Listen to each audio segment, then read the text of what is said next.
stay a while and listen.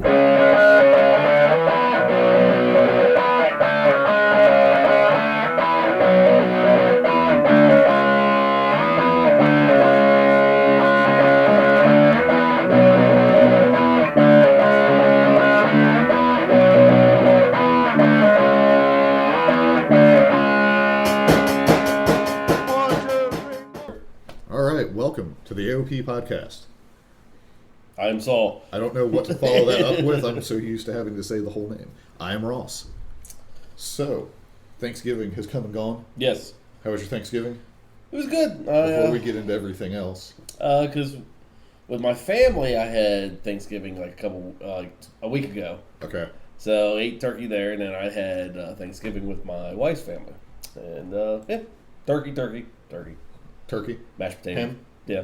Yeah, there was ham there. Turned you into a Pokemon? Yes. You can only say the foods that you're eating? Yeah. We ditched everyone this year and started our own thing. Okay. We went to a restaurant. They were open basically for Thanksgiving or whatever. Yeah. Pretty nice. We did reservations. I don't know if we had to, but we wanted to make sure to get a seat. Yeah. And I was saying, a lot less stressful than having to make trips to multiple people's houses. Well, did you have leftovers? Yes, because what I did was I went to the grocery store on my way home Wednesday. Yeah. I bought turkey breast tenderloin, okay, all right, ham, corn, basically everything to make Thanksgiving. So I still made that. Oh, okay. Now, after passing out and falling asleep, I started cooking that at like 9:30 at night on Thanksgiving. Yeah. But yeah, we managed to make do. But it was a nice change. I kind of miss seeing everybody, but as we've talked about on past episodes, I'm kind of broken when it comes to family. So yeah, sure. Not a big loss to me. Yeah. But whatever. So, all right. So we're going to get into the wrestling portion first. Wrestling? Okay. So we got basically more AEW and a little bit of SmackDown. Yeah. Had some interesting stuff this week. We're going to go on gaming for sure, because I played Raft, which I have labeled here Seasickness Simulator 2000. Okay. I'm going to have to buy some Dramamine, I think, to play that game. Sure. Like, no joke. I can't. We'll get into it. Yeah. And then, due to your TV. Recommendation, yeah, I watched The Mandalorian. Which is surprising that he watched it so quickly. Usually it takes him like a year and a half. Well, I like The Mandalorian armor is awesome. Yes. Bounty hunters are cool in Star Wars usually. Yeah. So, yeah. Now, I'm on episode 3. I think episode 4 was last night, right? Yes, it was. Yes. But we'll give people, if you're listening to this and you watched that but you haven't had time yet, we'll try to keep it a week behind, I guess. Like, sure. That seems to make sense. Yeah. I could see us talking about the weekly episode, because I was super into it, like the whole thing. I was let down, and then I have some notes about Boba Fett, because that's what people really care about. So, all right. So for wrestling, yes, we're going back to 11/27. All right. The show opened up with Jericho doing... Oh, so we're starting with AEW. Yeah, I think... Okay, gotcha. Okay. I care more about AEW currently. I agree. I'm just... There's not going to be much on Raw that we're going to talk about. Whatever. So this is from 11/27. Yeah. So Jericho has the Festival of Thanksgiving Friendship Parade or whatever he did, where he had all the people around the ring, all the gifts, everybody comes out. Which I thought was, I thought it was all right. Now, was your sound messed up at the beginning? Oh, yeah, until they brought the ring announcer in. Okay. That's when something got normalized with the sound. Okay, yeah. So, yeah, it basically was like being at the arena where you're getting the reverb and echo, and I was like, well, are they trying this out to make it more authentic? I hope they stop. Yes. Now, a lot of people have a lot of complaints about their sound, like music volume and all that stuff. I don't really care about that too much, but this was, like, frustrating. Well, yeah, because it was like 2 weeks ago you couldn't even hear the commentary, which is fine. Yeah, I can live without commentary sometimes. But yeah, there was definitely some sound issues, but they seem to get it fixed midway through it. But like Chris Jericho said, they've only been on TV for like 9 weeks. So, I mean, it's growing pains. Well, I also assume, because it sounds like they are trying to do some different stuff. Because, like, they don't want to, like, pipe the music in. They want to give you kind of like what it's like in the arena. Okay. Like, I've heard them say kind of along those lines. So I appreciate that they're trying something, but hopefully this was just like something was wrong with some cables somewhere and not an experiment, because that was awful. Yes, I didn't care for it. Fortunately, Jericho's pretty articulate, so I could still understand him. Yeah. But, like, it's like Jake the Snake would talk quietly so you had to pay attention. Yes. This was distorted so you had to pay attention. Yes. And I had no idea what was going on around. Yeah. But yeah, so the thing I took away from that, one was a little bit of the 40 ounce from Proud and Powerful when they gave him the 40 bag with their gift basket. And Hager came out with Jared Goat, which I thought was fantastic. Yeah, that goat wanted no part of being there. Yeah, I think a lot of people also I saw they're like, please leave animals out of your shows because I guess every animal they brought in has been freaked out or horrified. Yeah,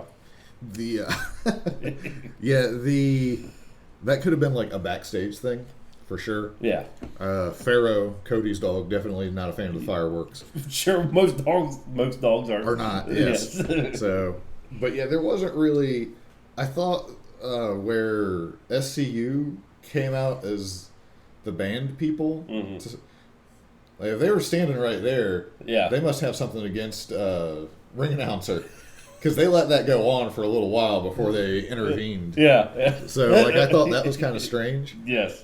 It's like, well, I expected someone to be in the big like inflatable suits. I was expecting that too. But I was expecting Luchasaurus to come out in the dinosaur. Somewhere. Yeah. I don't know what he's busy doing. I don't know what a Luchasaurus does. Sure. So yeah, I mean that was something. Big surprise to me. We'll just move to the next part here. Marco Martinez is standing in the commentary area. He accidentally spoke twice, and then he went away apparently. Well, it's like he was nervous or... I have no idea what the point of that was. I didn't really research it online other than to confirm that the guy said like 2 words. Yeah. And I was like, okay, whatever. Yeah. Could be the dude just like clammed up, or I don't know who the guy is. So yeah. Whatever.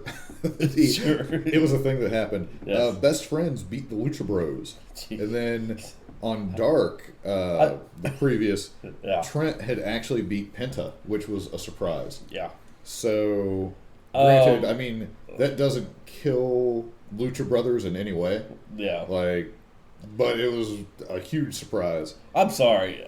The Best Friends, I just not getting. I don't like them. I can't get with them. They're good, but I'm not into it yet. I care more about Orange Cassidy, basically. Sure. Yeah. I did like him being in the turkey suit. Yeah. If anyone, I was happy that JR made the WKRP in Cincinnati turkey joke. Yeah. Like I expect that every year somewhere. I'm going to hear it. Sure. People don't know what that is. There was an old TV show based out of Cincinnati on kind of like a radio station, and one of the anchors, they were doing like a turkey thing for Thanksgiving. Yeah. Well, he threw a turkey out the window with not good. He's like, as God my witness, I thought turkeys could fly. It's good stuff. If nothing else, look up WKRP in Cincinnati for that in particular. It's a funny episode, yeah. Comes up all the time. So, but yeah, I guess Trent's set to go against Phoenix for next week's Dark. Okay. Or on the show. I didn't look up next week's card. Yeah. But yeah. So, Cody came out, did an enhancement match against some dude. Yes. Everybody's mad that he's on the standings for some reason because he's never going to challenge for the title. But, well, he'd still have a rank. He's just not going to pursue it. Sure. Well, yeah, it's gay. Right. I'm still convinced that he's actually going to not for a long time. Yeah. To where we actually forget about it almost. But could be. Yeah. Like that could be a bigger mark than him being a champion. Like as far as like career, like he actually never did this. I could see that. Sure. But we got the Butcher and Blade, who JR seemed to know more about them than I did. I swear I saw something for these guys once. Yeah. But yeah, so Excalibur freaking his mind out. JR's like, what? Well, it's funny because before we came on the air here, I was reading on Twitter just random crap. Did you see where JR was like, I wasn't supposed to know? Yeah. Which is interesting. Yep. But yeah, so I guess they have Allie with them. I guess that's evil Allie. Is she? The only thing, because a lot of people were complaining about this group, and I think a lot of it's stupid, but I do agree with some of it. Like they probably could have did some kind of like video saying we're coming or even if it was like 2 weeks ago. Yeah, give it a week for people to kind of forget, and then be like, oh, it's these guys. They kind of just came out of nowhere. Yeah. But I mean, they beat down Cody. I mean, I like them. I think they have a neat look. They have a very Marty Scroll. What's his name? Scroll. The villain. You can just call him the villain. They very much look like his style. Of stuff. So I don't know, because there is a lot of expectation that he's going to show up. Yeah. Maybe he's with them. Yes. That would give him something to do immediately. Yeah. And it would explain why they took down Cody, because he's angry. Mm-hmm. Like, you guys can't even take me out of the intro to being the elite. Yes. I've missed the roller coaster. Yeah. I don't know. Have you noticed? It seems like he gets closer and closer to landing in the roller coaster car. Yes. Am I insane on that? No, I think... like, I need to go back, like... Well, just like with Flip Gordon, too. I think they're doing more... He's staying longer in the video. I don't know. Maybe it's just us. Right. Maybe it's something I want to see. Yeah. But, okay, so we had that. Omega beat Pac. I can never remember how to say it, but whatever. Neville. Sure. Nothing. I think he'd be mad if you called him Neville. I think he'd be all right if you called him Pac. Yeah. Do like the Stone Cold when he referred to X-Pac. Yeah. Now, just wrong constantly. Now, do you want them to let Pac win the rubber match that he's going to get with Kenny eventually? I don't know, because it would be interesting, because storyline, Omega was convinced that that's when things went off the rails for him. Sure. So now he's avenged that loss. If he goes on to fight someone else and still can't get it done, and it causes a further mental breakdown with him, where he's like, this was supposed to fix, like, I was supposed to get back on track. Yeah. That's not what's wrong. Like, I'd be interested to see that play out. Okay.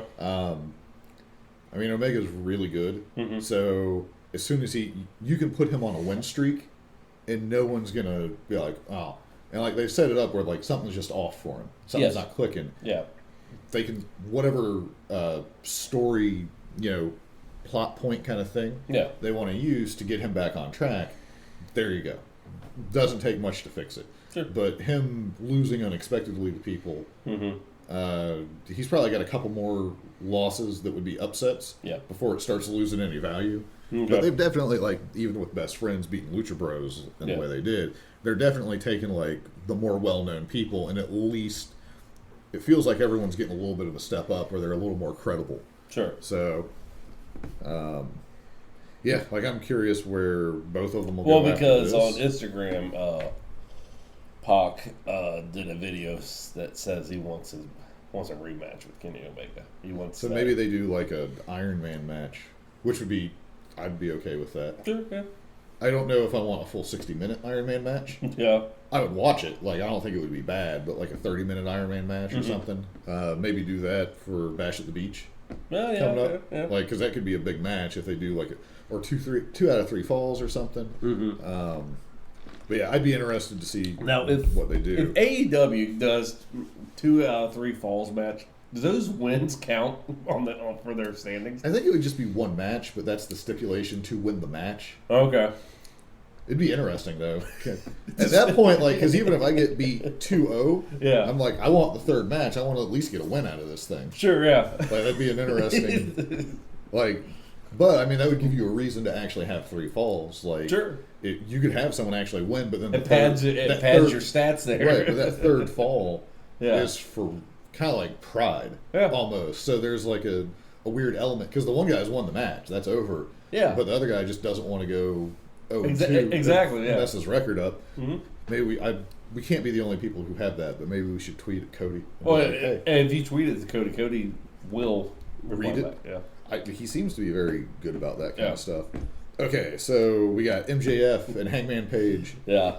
I kind of fell asleep during this match, but I woke up towards the end, and MJF has a finisher, I guess. I have no idea what his finisher was previously. It seemed like he always just won matches. Like, that I watched, he'd win, but it wasn't a finish. His sheer jerkiness.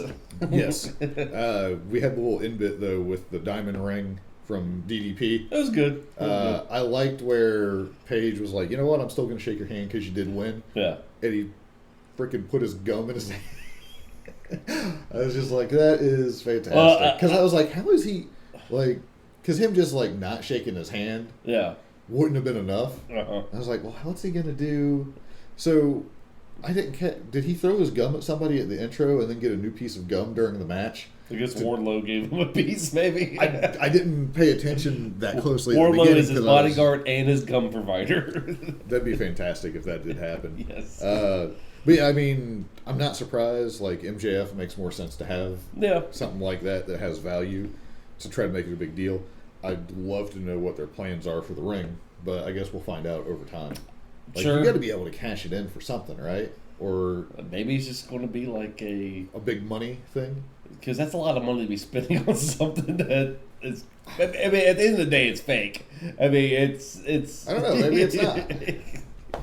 You go out there like, no, you got to earn this ring. So if you actually got to beat him in the ring.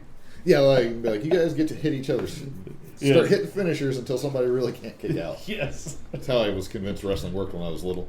Yeah. Like, it was kind of predetermined to a point. But then if you got, like, the finishers were the real moves they did.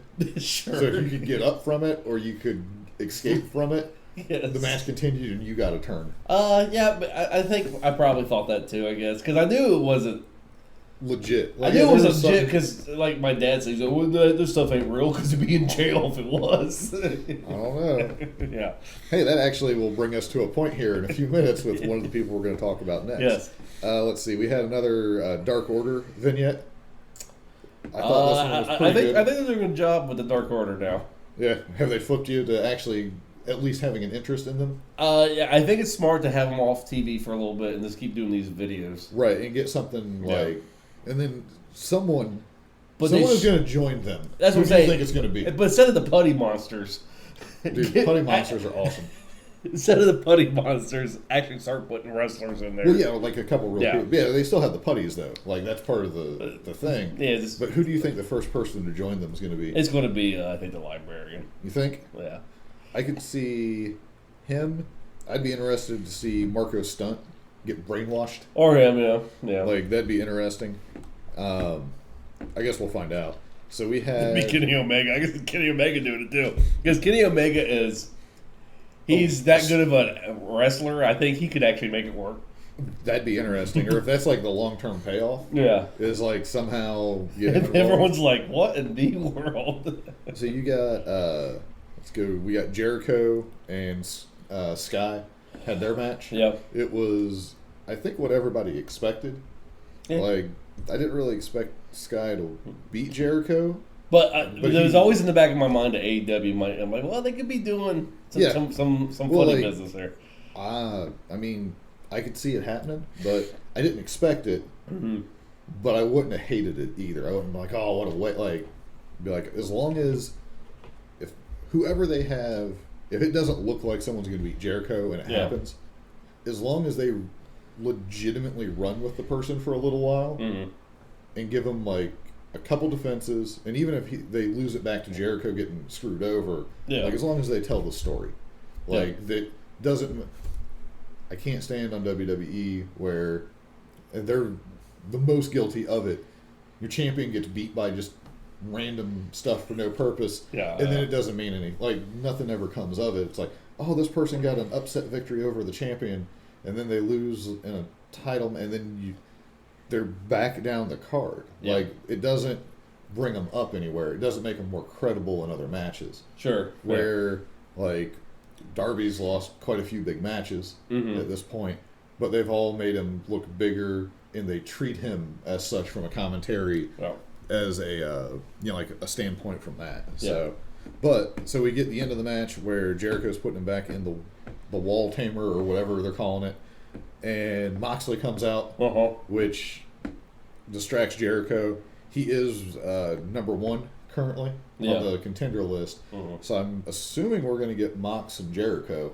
Now, it would be neat to see Jericho send his little cronies after and make Moxley maybe lose a couple matches to actually make him drop in the rankings. That'd be an interesting story. Yeah. Well, I mean, at some point, the ranking system does encourage you to try to hose people. Sure. So that'd be pretty interesting.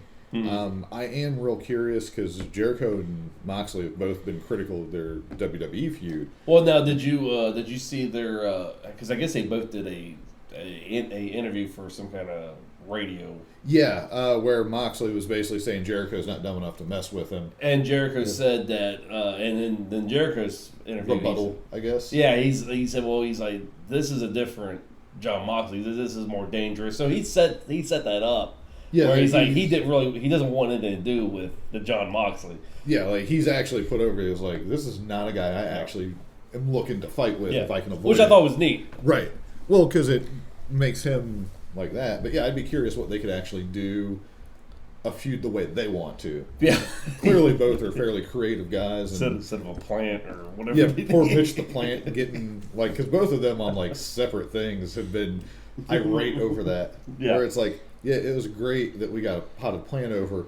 Yeah. But, like, Jericho's thing is always like, have you ever picked up one of those things? If you hit someone in the face with one of those things... Which is true. It is going to do some damage. And they're putting up stuff about this plant. So, that'll be interesting. I could see their match happening at Bash at the Beach, too. I assume or on the cruise or whatever Jericho's I assume Jericho's going to be losing the belt here pretty soon because he's going to do that New Japan tour there for here. Could be. What, in February, or is it? Right. Yeah. Well, or if he's just going to win all the time, he'll just have the belt, and they won't really address it. Well, sure. Hard to say. Yeah. I don't know.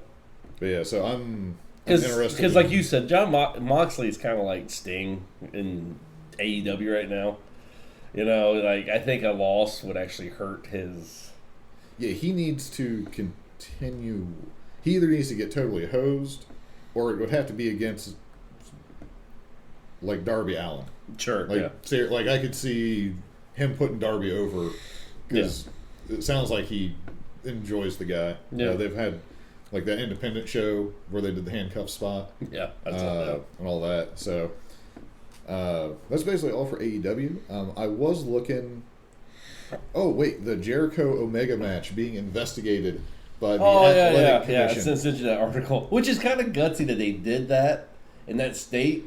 Like a hardcore match, if they have such strict rules. It sounds... I tried to read up on this and realized how little I cared. But it sounds like the former WCW ring announcer dude went to the Athletic Commission for some reason. Okay. About this to, like, bring some attention to it for some reason. Does he work for WWE? No. Not that I'm aware of.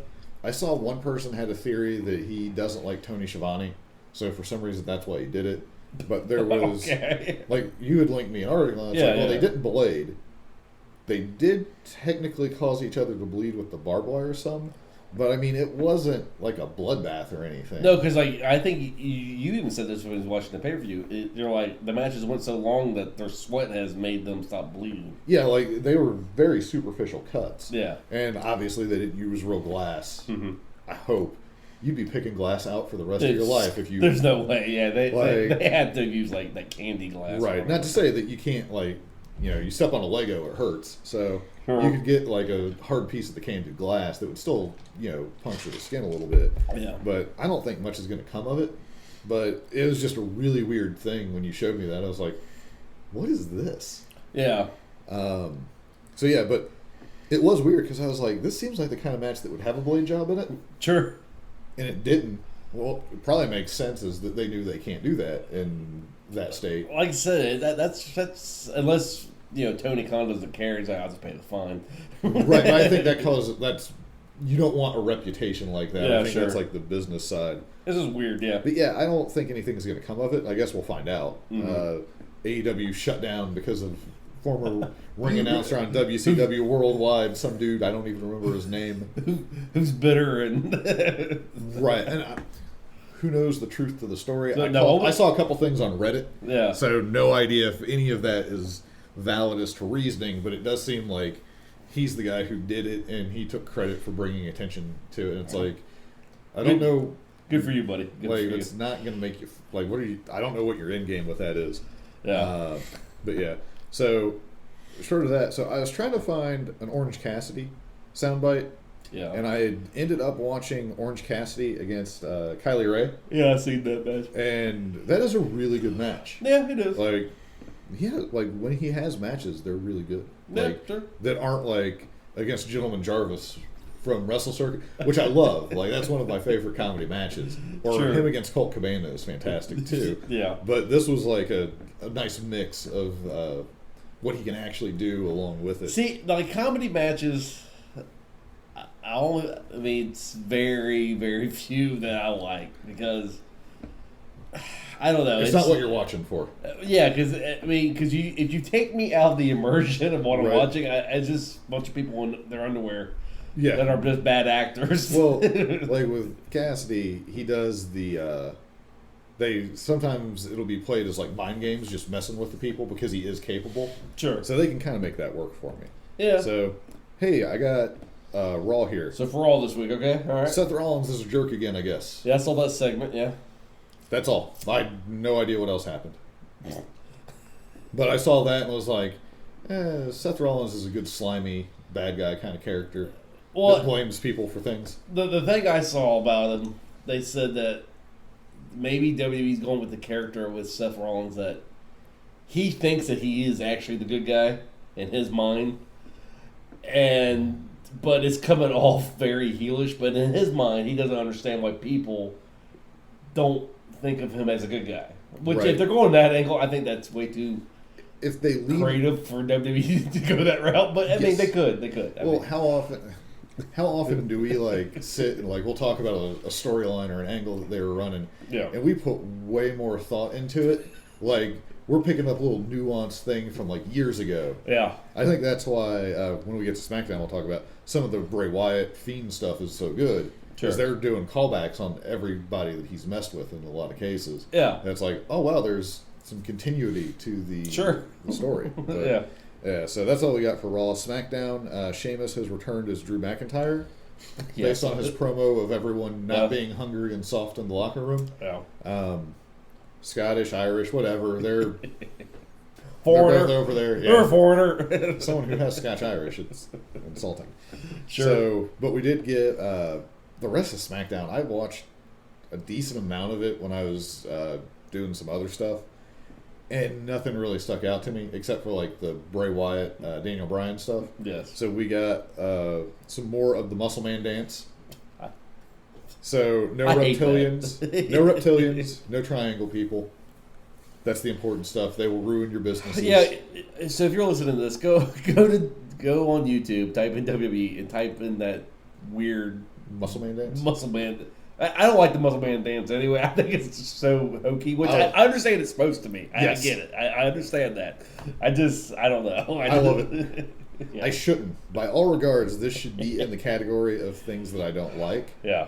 But kind of like the Dark Order, like it intrigues me. Yeah, but like the Firefly Funhouse stuff, it calls back to like old things. Like he's clearly referencing when Daniel Bryan joined the Wyatt family and turned on him. Yes. Like in a week. Mm-hmm. Which should have probably been drug out a little bit longer, and then like the Muscle Man dance is ridiculous. You caught the shirt changing from which I thought was neat. Like there's some weird stuff in it, but yeah, it's like that whole character is supposed to be ridiculous, and they lean into it, which I've said like a dozen times today. But like Bray Wyatt is fully committed to that thing, and I think it's the only reason that it's good. But the ending, where Fiend ambushes Daniel Bryan, you get the red light, which I think for an ambush is okay. I don't want it in my matches. I don't want to like Sin Cara with gold. I didn't like that. I don't like this. I didn't like Old Kane with the red light when they did that. But so he takes Daniel Bryan under the ring, which apparently come standard with a trapdoor nowadays. Yes. Like at all facilities. Yes. Like if you buy a ring, there's like some kind of like fire marshal who's like, well, where's your trap door in case you get stuck under the ring? You gotta have a trap door and a box cutter. It's like somebody was watching like old WCW I guess it was WCW because they did it with Sting, they did it with Ultimate Warrior, they did it with... And then the trap door ruins people's spines because they forget which side it's on. Yes. And then you get jackknifed onto them or whatever it was. Yeah. But yeah, so he takes like Daniel Bryan into the ring and is... We would have to assume ripping the hair out of his head, which in the chunks that he was doing it would be really painful. Sure, like that would draw some blood. Yeah. So I'm curious to the follow up on that. he's going to become like Bryan Danielson now, like American Dragon. Yeah. Like I saw a lot of old photos of no hair, no beard Bryan posted. Now, what would you do if there's no change? He's just still... Like he has a goatee instead of a full beard? No change. Be not surprised. No. Still beard, still long hair. Nothing. Nothing's changed. I mean, truthfully, I wouldn't be surprised. See, I thought I had heard something a long time ago about Bryan, like he had the beard and the hair because he wanted to do like a hair match at some point. Yeah. Like that was like the whole purpose between him growing the stuff out. Okay. He wanted to do like a mask versus hair or like hair versus something with somebody. So for them to do it this way, that seems stupid.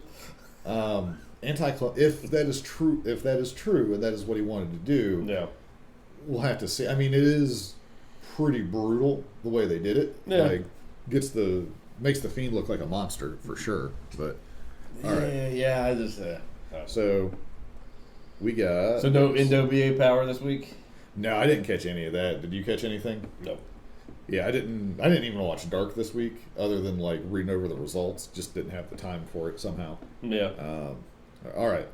So, do you want to move into gaming or TV? Let's go gaming because I don't think gaming's going to be much. Okay. So, I was looking for another survival game.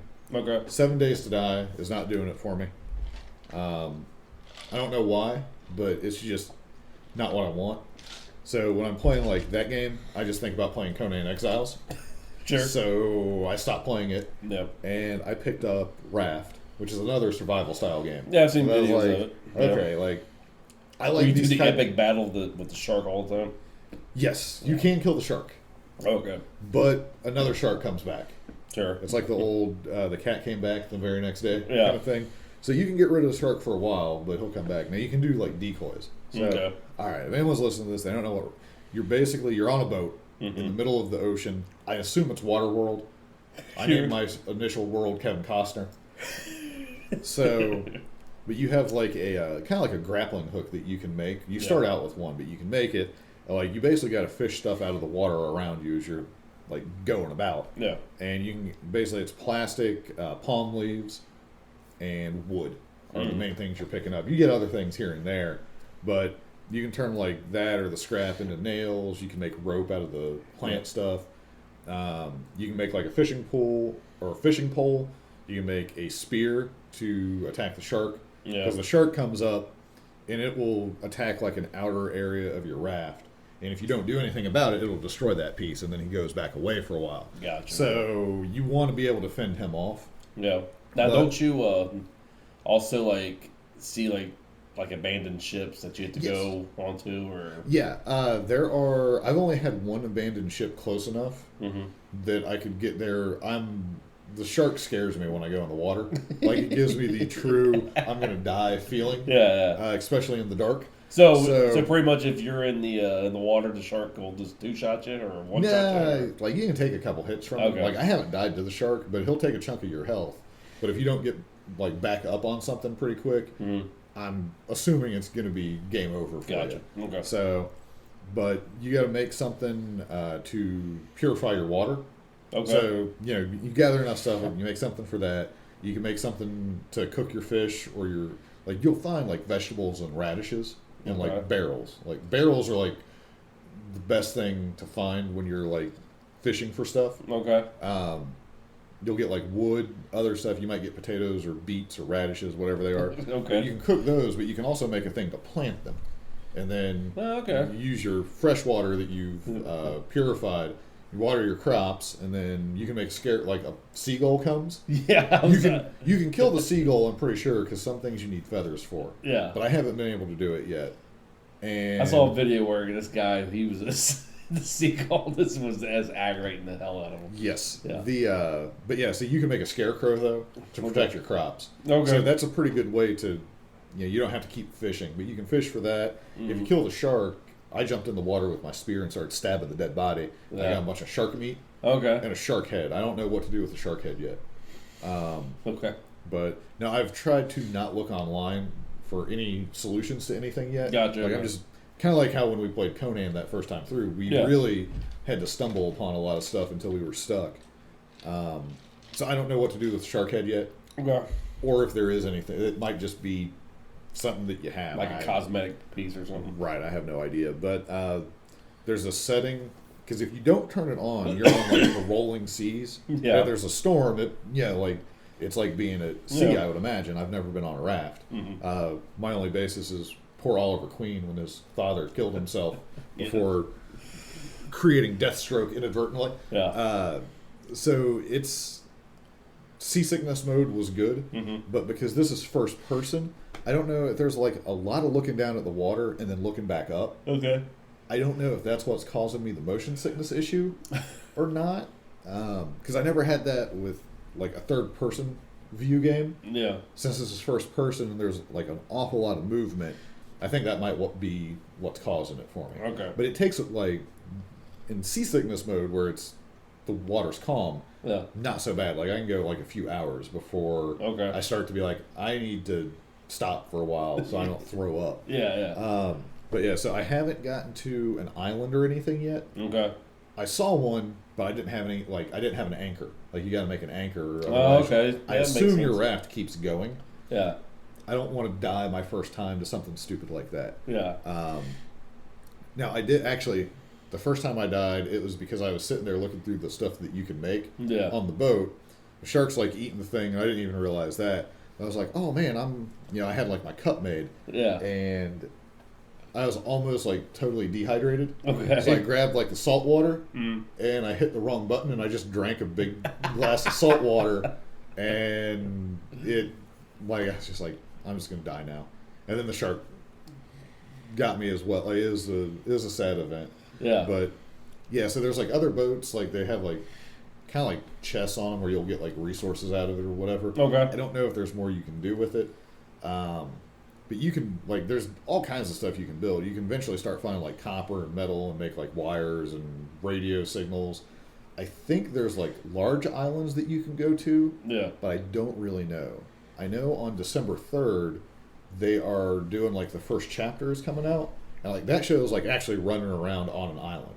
So I don't know if that's something that will be in the game soon. Okay. Right. And like what they have right now is just like small ones. Mm-hmm. Like I'm really not that far into it. Okay. The best thing I found was you can make collection nets. Yeah. So I made the front of my ship enormous and lined it with as many of those things as possible. Yeah. Because I don't know how you would play it without that. Like, because at a certain point it gets ridiculous fishing for the stuff. Basically, I keep an eye out for barrels, and I'll get that. Okay. But, and then I finally figured out you have like your work hammer that you can repair stuff that shark has attacked. Or if you hold down the right mouse button, it gives you other things that you can build out of wood, like pillars and roofs and stuff, so you can make multi-level. Yeah. I was waiting to find like a schematic for wooden posts or something. Yeah. And I was like, it seems really weird that I would need to find a blueprint for this. Yeah. And then I like saw the little tooltip to do, and I was like, oh, yeah. Well, I should probably not mention this to anyone. Instead, I'll just point out how big of a failure I am. Sure. So I'm digging it. I got to get some Dramamine and make sure that makes the seasickness not happen. Yeah.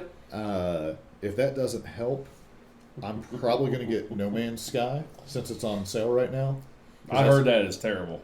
It was when it launched, but it's been improved. All right. Like that's what everyone seems to say is like when it launched, it was not what was promised for that game. Gotcha. Okay. And it has improved an awful lot since then. So I've watched a few people play it, and it looks kind of cool. Yeah. But I don't know. I'm trying to find another survival style game. Ark is on the list just because it's basically Conan but with dinosaurs. Yeah. I'd probably just play Conan again. Yeah, because that has what I want. If they ever add sorcery into that game, that's really what it's apparently, because I was reading about it, I guess it's on the books. I don't know what that means. Well, the thing is, like, I'm rolling my eyes real hard. Well, like everyone says, because I guess it's Funcom, right? Yeah. I guess they're making Doom right now, and everyone's worried that if they're just going to lose interest in Conan and just go off to Doom. Yeah. Well, that's kind of what Funcom. Sure. The fact that they've continued the development of Conan as much as they have seems to be a surprise to everyone who's familiar with Funcom. Yes. Like, Usually they just make something and then they abandon it, and or that's how it feels to everybody. So I mean, they're releasing the ponies, and I don't know. We'll see what happens. Like, I want a reason to play it again, but I need more than mounts. Like, mounts don't really do it for me. Give me sorcery or something. Yes. All right. So I have some stuff to say about Hearthstone Battlegrounds. Okay. You played that too. So what else have you done though? I got like Raft was it for me, but I would definitely say if you're into the survival style games, it's a pretty good game. There's also peaceful mode with no shark, I'm assuming. So that's if you have. It's pointless. You're just out on a raft, just floating. But you gotta build stuff and explore. That's true. You can pretend you killed the shark once. So and it just went away. So my video game experience this week, not a lot. I got not exalted. Sorry, I got I don't even know what there's honored, exalted. What's it called? Revered. That's it. I got revered with the gnomes. This is Warcraft, right? Yes. World of Retail. World of Retail. Yes. Yeah, World of Retail. I got revered with the gnomes, and they granted me flying. For how long? I don't know. Because they didn't really give it to you. They at best have leased it to you. Yes. Yeah. So although with the way they're redoing the levels and stuff for the next expansion, maybe they'll stop doing this garbage where even after the expansion is over, you still have to grind out the rep. Yeah, I don't know. Did you feel accomplished though? The funny thing is, as soon as I got it, I logged off and haven't been back. I have noticed with a lot of Warcraft, like there'll be a certain point where like I kind of make a stopping point. Mm-hmm. Like playing Classic, I've been taken away by that largely by Battleground and some other stuff. Yeah. But I got to 40, and I had enough money to get my mount. Like that was my big concern, was getting to 40 and getting my mount. And I was pretty much done with it. Like I still want to get in and play it because I really enjoy it. I'm at level 48. And I understand Classic. I understand there's going to be a lot of grindiness, but once you got past level 20, it starts getting really, really grindy with the leveling, and I mean, I don't know. I'm getting kind of burned out. Was I felt like I had to hop around. Because now I'm playing a mage, and I am going Frost. Mm-hmm. And what I should be doing, like I understand that the AoE grinding with the mage is the most efficient way to level. Sure. But that's not really how I want to play it. Like, I'm not playing Classic to min-max. Like if I play Retail, absolutely. Like I'm running, like the Sims for my gear. Like I'm doing everything I can to min-max everything. Mm-hmm. Classic, I'm just going for a more enjoyable experience. Yeah. And just AoE grinding mobs down forever, not what I want to do. Well, because my one buddy asked me, he's like, now when you get to max level, are you going to join a raiding guild? I was like, probably not. Once I get to max level, I'm probably done. Or you'll be able to get in a pickup group because... I don't think I will. I don't think I'm going to do it. I'm saying you could. I could. If you wanted to experience the raid, I could. Pickup groups are more than capable. Not to say that you're still not going to have really bad pickup groups. Yeah. But in general, like I've seen Asmongold run with people that have no business playing the game, and they've managed to clear stuff. Sure. So a remotely competent group should be able to get through. Yeah, I don't know. I just don't want to, because if I want to see those raids, I'll just go to Retail on my max level character and just walk through it. Just walk through it. Tourist mode. I don't know. Yeah, I would just do it for like the gear, basically. Sure. Because like, even though I'm playing like a casual version in Classic, I'm still motivated by like min-maxing the gear. Like I want the best gear I can get. Sure. But I'm not worried about like, obviously I'm so far behind at this point if I'm only level 40 or 41. Yeah. Like I haven't been playing in quite a while. Sure. But I keep it up to date. I keep my add-ons up to date. So I played some dungeon mode and what is it called? No, Battlegrounds. Sorry, Battlegrounds in Hearthstone. It is brutal. Brutal. I did Battlegrounds in Hearthstone. So after we talked last week, where because you didn't know about the shared pool of stuff, did that? So I'm a jerk. So I just start taking people and just hold certain things. Just hold it. Yeah. I was doing that with the bot that grows. Now, granted, they moved him up a tier, yeah. So it seems to not be as bad. So the dragon that I don't know the dragon's name. The dragon that freezes things. Syndragosa. There's nothing in Battlegrounds right now that freezes it. I've never seen anything. When you freeze it at the end of your turn. See, I've never had a dragon, so I'd never choose it because I was I've never seen a frozen thing. You can freeze at the end of your turn. See, I didn't know that. I've never played the dragon. No. This is everyone can do it. It's just Syndragosa gets a bonus to it. I mean, everyone can do it. So you have the button that you spend that will refresh. Oh yeah. There's the button you can freeze and lock everyone in place, okay. so it's there when you come back on the next turn. Yeah. So like, say you saw like the third scavenging hyena, but you didn't have the money, you can hit the freeze button, and then when you come back, you'll be able to do it. Wow! See, I totally did not see. How many games have you played? I see. I've read that hero power, and I was like, "This is stupid. There's nothing in here that freezes anything." Right. But yeah, so with Syndragosa, you can freeze, and everything gets 1/1. I feel like such a noob sometimes, but when you're like, "Well, so I'll just do that." Like the first time you told me about Duraxis, yeah, and that one Warlock card where you just hit somebody and just kill them instantly. Yeah. Well, I think a lot, there was, so normal Hearthstone when you're playing it, yeah, Warlocks have a card that's destroy a demon, basically. Yes. And if somehow you were playing a priest, basically you never played a Warlock deck that intended to play Jiraxis with that card in your deck. Yes. It was not the best idea because you were worried that a priest was going to somehow end up with it. Now there's all kinds of stuff that can do it. Yeah. But yeah, that card, once you turn into Jiraxis because you are a demon, that card one-shots you no matter what. Yeah. And which is so cool. And I was like, oh my God. Yes. Yeah. So I don't know if they've had anything else like that, but I didn't realize that until I saw someone do it, and I was like, I would have never thought to try that initially, but it made sense. So I'm still learning about Battlegrounds, apparently. Well, that's fine. Well, I bet your win rate will get even better at this point. Now, have you been able to win? Yeah, I've won a couple times, yeah. So, by handicapping yourself, you've basically gone the Vegeta route of just punishing yourself and making it as difficult as possible. It's true, yeah. How often were you like, man, I wish I could have this thing show up next turn? Yes. Well, now you can. Yes. It's like I've unlocked. No. I knew about the freezing the minions.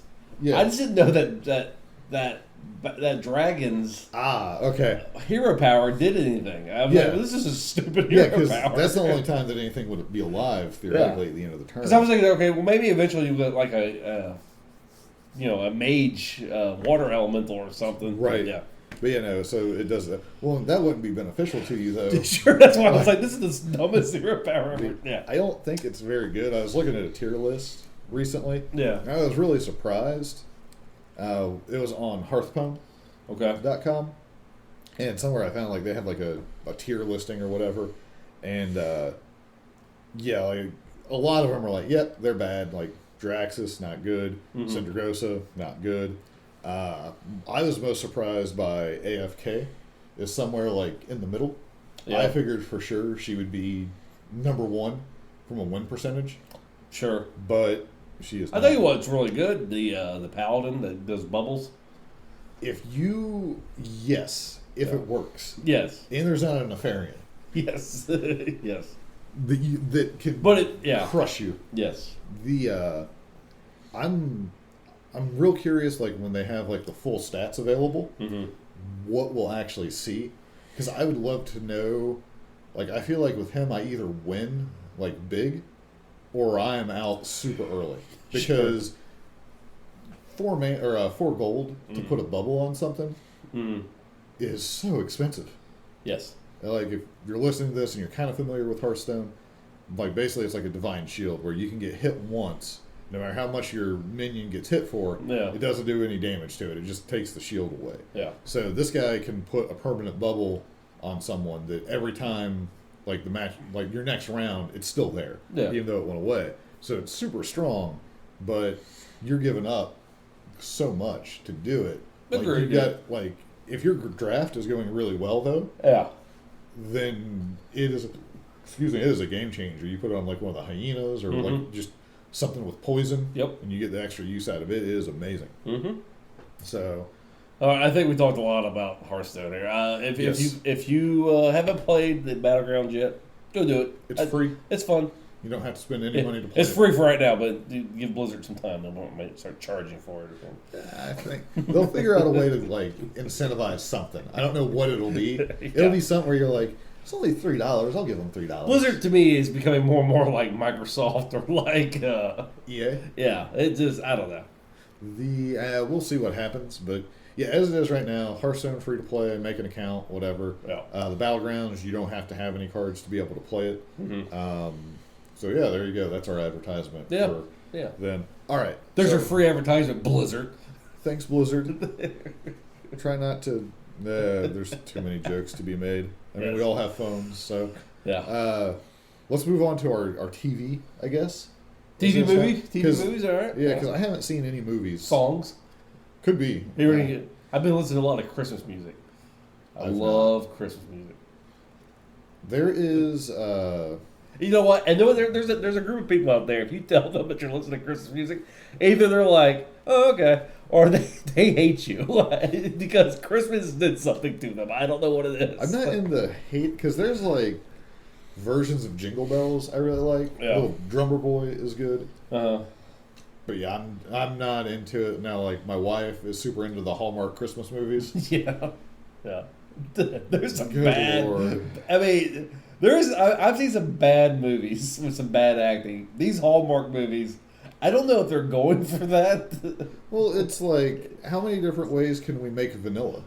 Is what it feels like to me. Sure. Because 100% what the ending is going to probably be. And I think that's what people want. I think that's what makes it so popular, is that it is like that. That's the formula they go for. I need a swerve. I need I need at least one of them to not end perfectly. Sure. To be like, oh, there's some doubt in my mind that this might not, as is, well, the workers are going to get control of the factory somehow, or the cookie shop, or whatever it is. Yeah, cookie shop. I've seen cookie shop. I've seen. Have you seen the one where the dude's working for the family, doing woodwork, and those two stick out in my head. There's the cookie factory one's the one I've seen that so many times. I seen the one with the military guy. He don't know where his future's going to be, and then at the very end, he has 3 different options, and they're all great. It's just Yeah, I need some of them to end a little more chaotic, so that I know that it's a potential outcome. So what? The guy's going to Christmas dinner and just dies in a car accident. I mean, I don't need anything horrific, but I need a broken heart. Okay, Pretty in Pink, where it's it would make real sense for the chick to end up with the one dude. Yeah. But she doesn't, and it's well, that was kind of dumb. I need a little bit of a misdirection in one of them. One per season. Yeah. To be oh, is this going to be the one where something doesn't go perfect? Yes. So that I'm more relieved, I'll have some investment into the characters. Okay. I did not expect to talk this much about Hallmark movies. Sure. But I have just during this uncovered that is my problem for sure. Yeah. Is that I know the outcome is always perfect. Sure. I want Rudolph to quit being a reindeer. You know what? You want to talk about Rudolph, Moonrazer, the greatest character that they should have really based the series on, the big lion, Moonrazer. He's a great character. The guy needed more. He needs more airtime. Well, I mean, the name's awesome. Yeah, that's what I'm talking about. We talked about this last year, right? We did. On our Christmas episode or something. We did talk about Moonrazer with a cool name like that. And you don't really do... He just flies around and gets, broken toys and takes it to his island. Well, I mean, at least he didn't end up in a Sarlacc pit. Sure. Unexpectedly. Going to our next thing that we're going to talk about. Abominable snowman. Where? Ah! That's how we're going. So The Mandalorian. So you finally started watching it. Yes, I sat down and watched all 3 episodes that were available to me. Back to back? Yes. No breaks? Correct. Nice. No, I had no desire. After I watched the first episode, I was like, this is pretty good. Something I really like. But I haven't, I've seen some people mention it here and there, but like the painting style at the end of the episodes. Yeah, because you were telling me it was kind of like a Western basically in Star Wars. Like those paintings at the end really give it that feel to me as well. Yeah. But a lot of what you said. So I'm going to blur things together because I watched it in one setting. So you haven't watched, if you have not watched episodes 1, 2, 3, he's going to spoil stuff for you. So yeah, it's going to happen. Yeah, we're not going to talk about 4 yet. Because I'm going to ruin it right now. Yeah. Right now, I just start listing everything. Yes. No, the setup. I don't know how I feel about him being called Mando. Basically, is like the name for him. It took me a minute. I was like, "Oh, Mandalorian." That's why. That's what I call it. I mean, it makes sense because you don't have a face to go with him. Like, you just kind of go with the armor. But yeah. So Mandalorian armor is awesome. Mm-hmm. He starts out with like not the perfect set. The Baskin, I think it's called. Yeah. Beskar. Yeah. Beskar. There's some Star Wars fan right now like, oh my God. It's part of our plan. We talk about wrestling, video games, Star Wars that has the most volatile fan base. Sometimes we intentionally say things wrong just to see if anyone will lose their mind about it. So the Mandalorian fought a Klingon and and then Captain Picard showed up with his flute and soothed the savage beast. Yes. But yeah, so like it starts out, like kind of what I expected. Like they set him up as like a capable character. Yeah. They go over like the actual Mandalorians don't take their helmets off. Mm-hmm. All that stuff. Part of the clan. He doesn't have his signet yet, like the stamp on the armor. Mm-hmm. Which I actually wasn't familiar with. They had like an event that got that. Yep. So again, because I'm basing like Boba Fett wore Mandalorian armor. Yeah. So he had his stuff, but like he was basically wearing the armor. He's not necessarily, which we have some information on that for later. But yeah, so he ends up like doing the different bounties and all that stuff. Now, did you like how the stormtroopers, when they introduced them, they're because the Empire's no more, right? Their armor's like all gritty and this. Yeah, like they've been living in the desert with it, basically. Yeah, no, I was entertained by that. They also, because he obviously would know what the storm, like, they gave, if you're watching it, you're basically given credit for knowing what's going on in the Star Wars universe to some extent. Mm-hmm. Because, like, they made the one comment about, like, the Imperial credits or whatever, and he was like, come on, what are you doing? Yeah. So it's like, that's kind of your hint as far as like timing of it, and then they just went from there.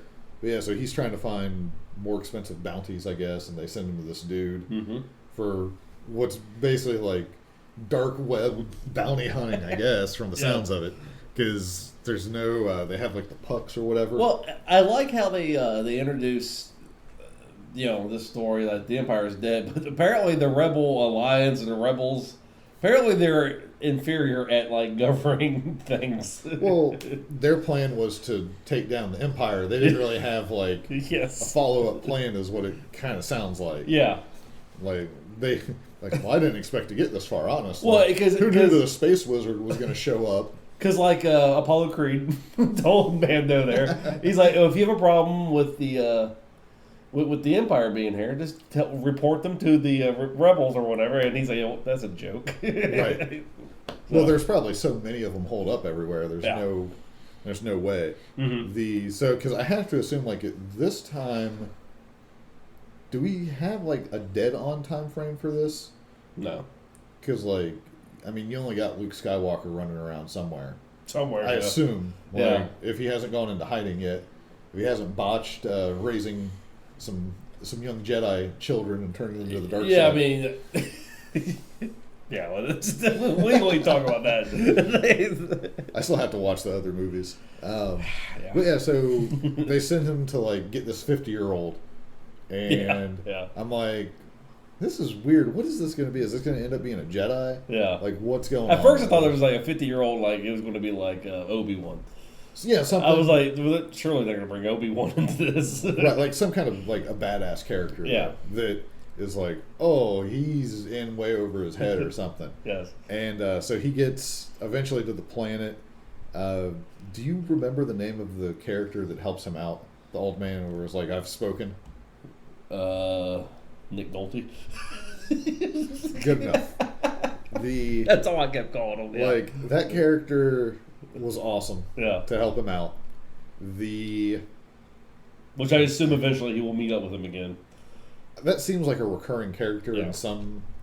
Because it's a very good character. Yeah, well, and it was set up real good for him to offer him, a job with him, kind of. Uh-huh. And I could see where once they find, like, the bounty, I could see where that's going to bring them all together. Well, it'll be interesting. Yeah.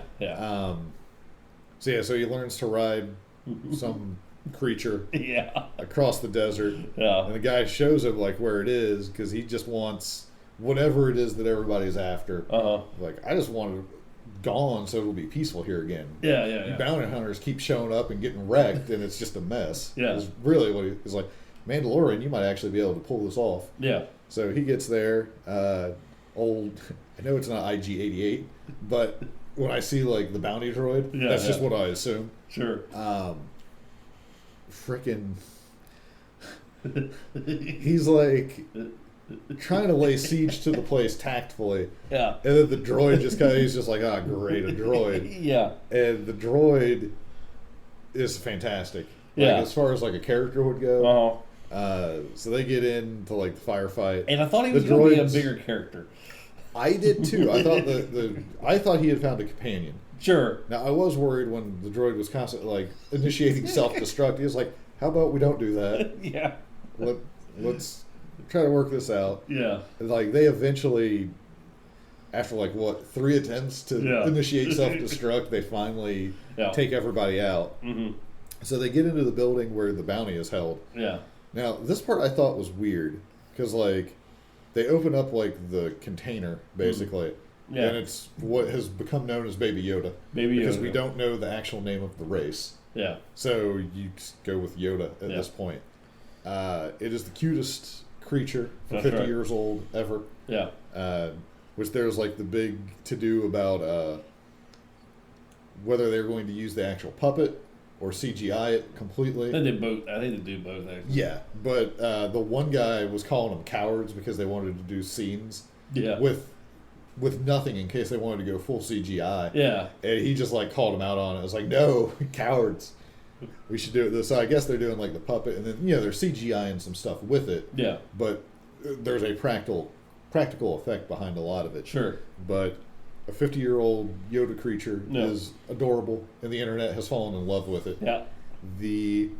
What was weird, though, is Mando, preferably alive, but if you kill it, we need proof that it was killed. Sure. Well, Bounty Droid there was told to just kill it. Yeah. I thought he did. Like, when the shot, I was like, what? Yeah. And then, like, they cut to where he, like, took out the droid. Yeah. I was like, that makes a lot more sense to give this thing time to breathe. Mm-hmm. I was like, and the meme I keep seeing of it is not in the pose that it was in sitting there. Yeah. So I'm like, all right, well, this is going to be interesting. Mm-hmm. So he saves that thing. I did think it was funny when the droid was like, they're talking about it, he's like, well, it'd be fascinating to find out how they age or whatever. He's like, a pity we'll never know. It's like, yeah. I mean, it's a droid, I understand. Sure. It doesn't really have emotions. Yeah. But, like, why wasn't the droid given to bring it back alive too? Like, maybe that's his building story. Maybe. I guess. Because the Mando's very very annoyed that other bounty hunters were sent. Yeah, like he thought he was special or something. But, so, I mean, we know why it's such a big deal. Mm.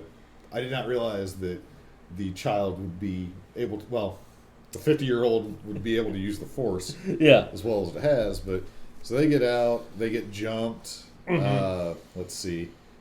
Tries Any to of force the heal fights. Well, yeah, I'm assuming that's what he was going for. Yeah. And then he just kept putting him back in the the stroller, I guess we'll call it.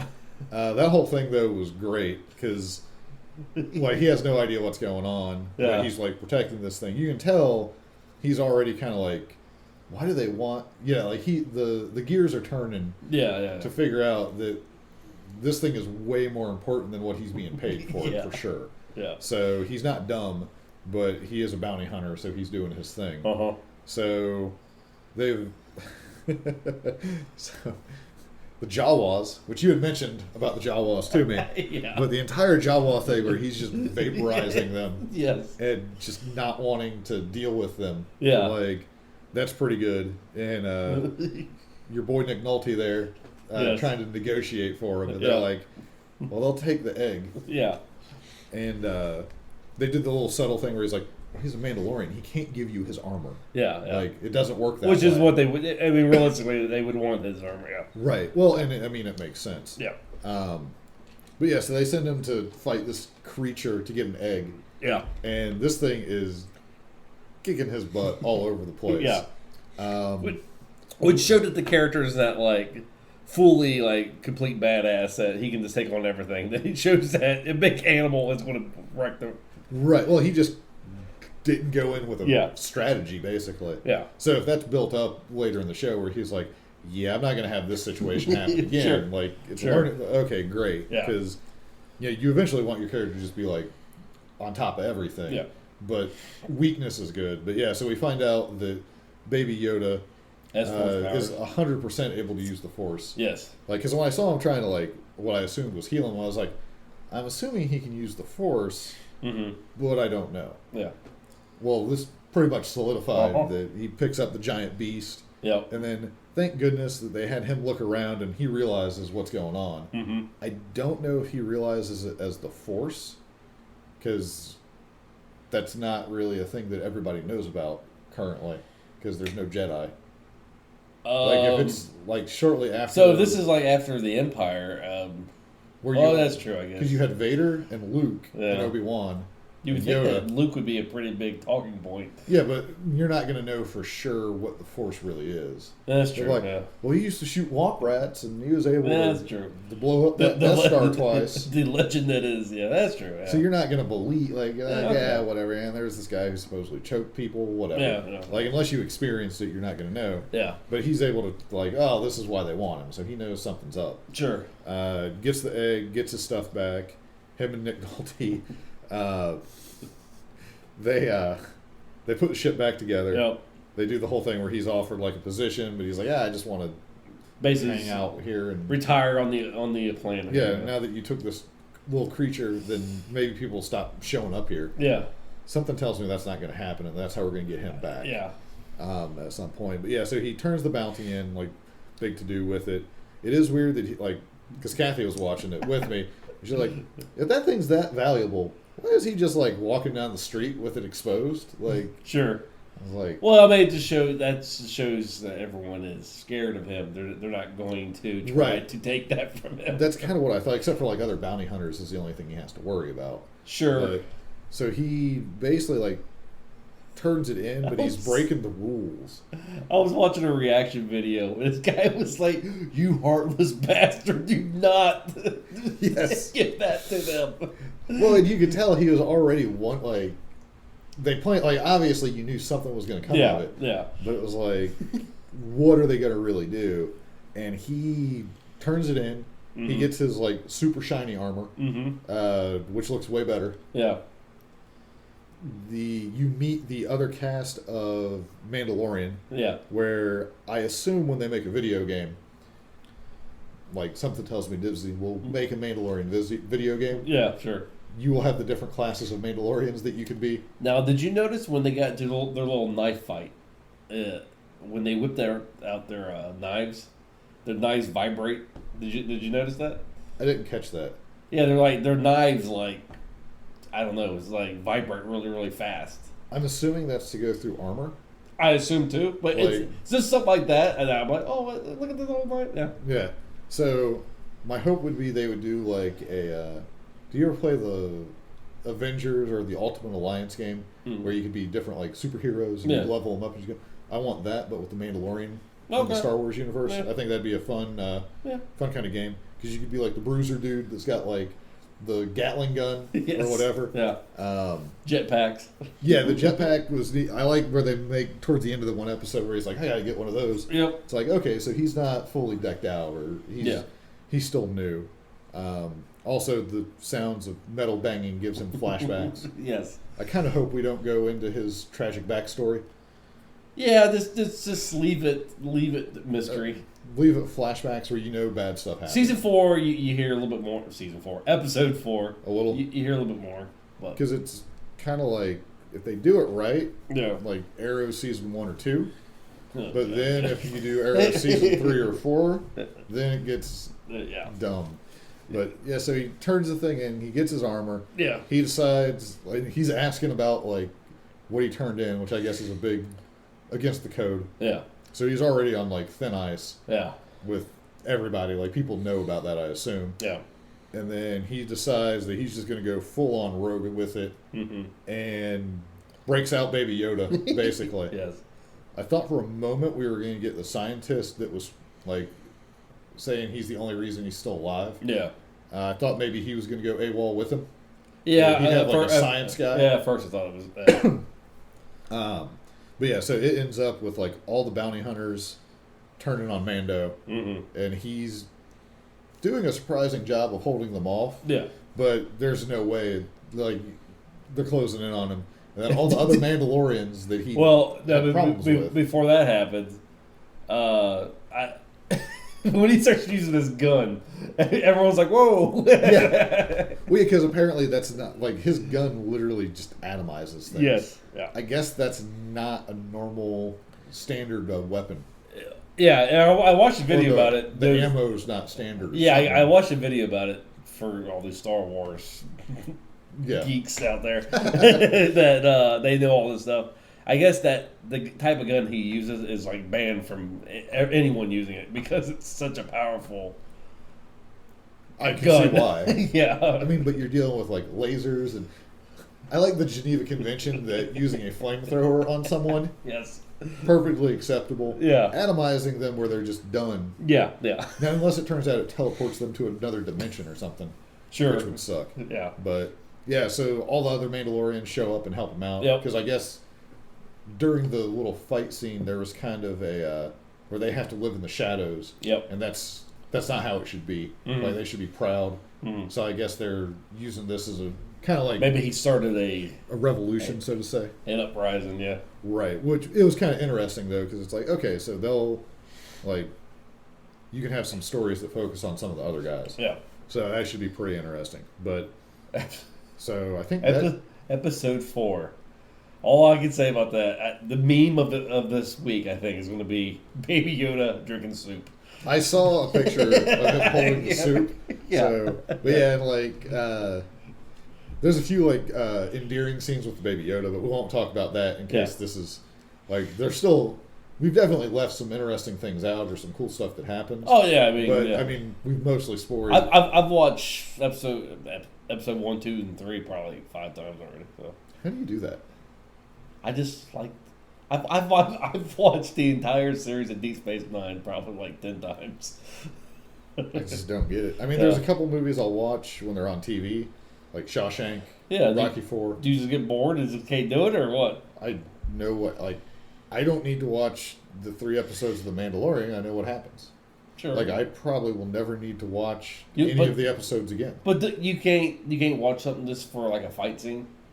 See, that's what I do. I break down the fight scenes and stuff. I like. Okay, they did this. Daredevil, the hallway fight scene. Yeah. I watched that, but that's all I watch. I don't need to watch the whole episode. Daredevil, the TV series, not the movie. I was talking about with Ben Affleck, the good one. Yes. Charlie Cox, who? Yeah. So that pretty much takes us to the end where him and Baby Yoda are flying around. Yep. And then it goes into episode 4, which I'll have to watch this week. But so I did do a little bit of digging though, because like most people, I'm a Boba Fett fan. So technically, we alluded to this earlier, Boba Fett is not a Mandalorian in Star Wars lore. Mm-hmm. Basically, he was a clone of Jango and was not raised on Mandalore. Whatever. So as far as Boba Fett still being alive, at one point, the expanded universe, he was 100% alive.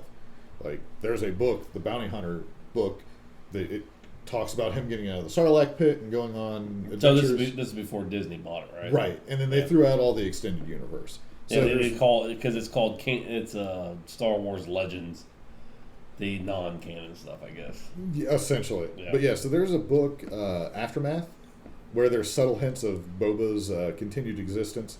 Now, I'm pulling this from a website, and I'm going to put the link here in the show notes, and if anyone wants to look to it. Now, is this book canon? Yes, this is a canon book. Okay. So there's like a series of 3 books, basically. But this is one of them where it's after Return of the Jedi, but there's some travelers that discover one of the Jawa sandcrawlers on Tatooine, and it's got like all this junk from like what they call like a luxurious sail barge, which would fit with like what Jabba had. Yeah. And then like looking through all this stuff, they find like a set of Mandalorian armor, and it's described as being partially melted and disfigured.